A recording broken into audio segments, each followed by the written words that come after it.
रुक जा राजन। अगर तुझे लगता है कि तेरे अगले जन्म का फैसला कोई दिव्य शक्ति कर रही है, तो जो तू अब सुनने वाला है वो तेरी पूरी सोच ही तोड़ देगा। क्योंकि सच ये है, ना तो कोई तुझे सजा दे रहा है और ना ही कोई तुझे इनाम। तू खुद अपने हर पल से अपना अगला जन्म बना रहा है। और अगर तूने ये समझ लिया तो शायद इस पृथ्वी पर तेरा ये आखिरी जन्म भी हो सकता है। मनुष्य योनि के बाद अगला जन्म कौन तय करता है? यह प्रश्न सुनते ही मन तुरंत किसी बाहरी शक्ति की ओर दौड़ता है, मानो कि कहीं कोई अदृश्य न्यायाधीश बैठा हो जो हमारे कर्मों का लेखा जोखा कर रहा हो और उसी के आधार पर हमें अगला जन्म बांटा जा रहा हो।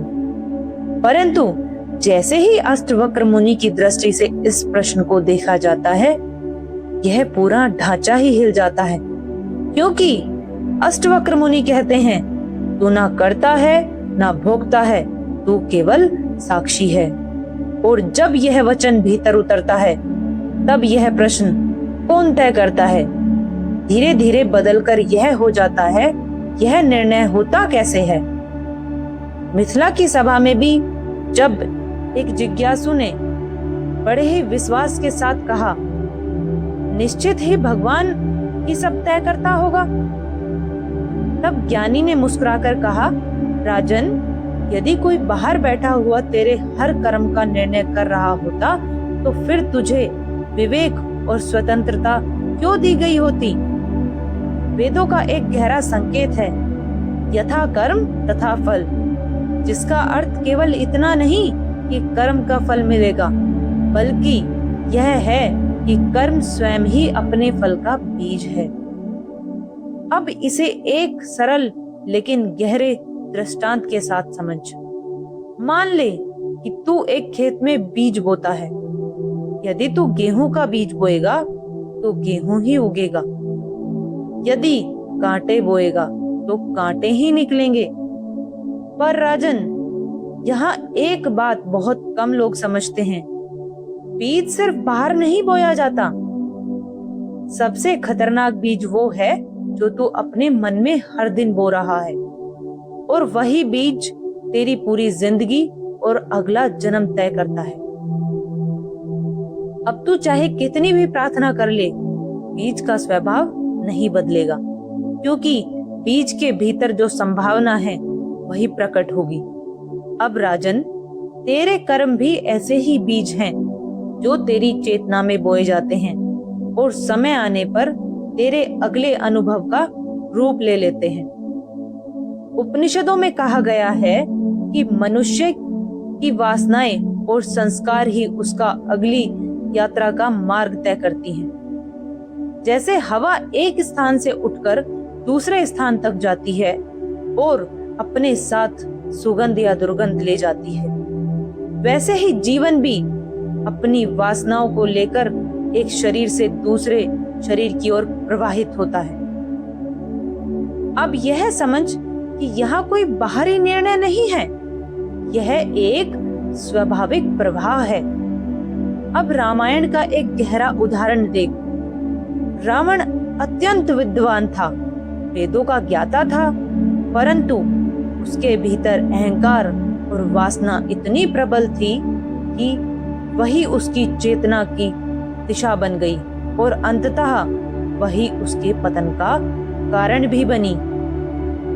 और यही सबसे डरावनी बात है राजन, क्योंकि इंसान को लगता है कि वो अपने फैसले खुद ले रहा है, पर सच में उसके पुराने संस्कार ही उसे चला रहे होते हैं।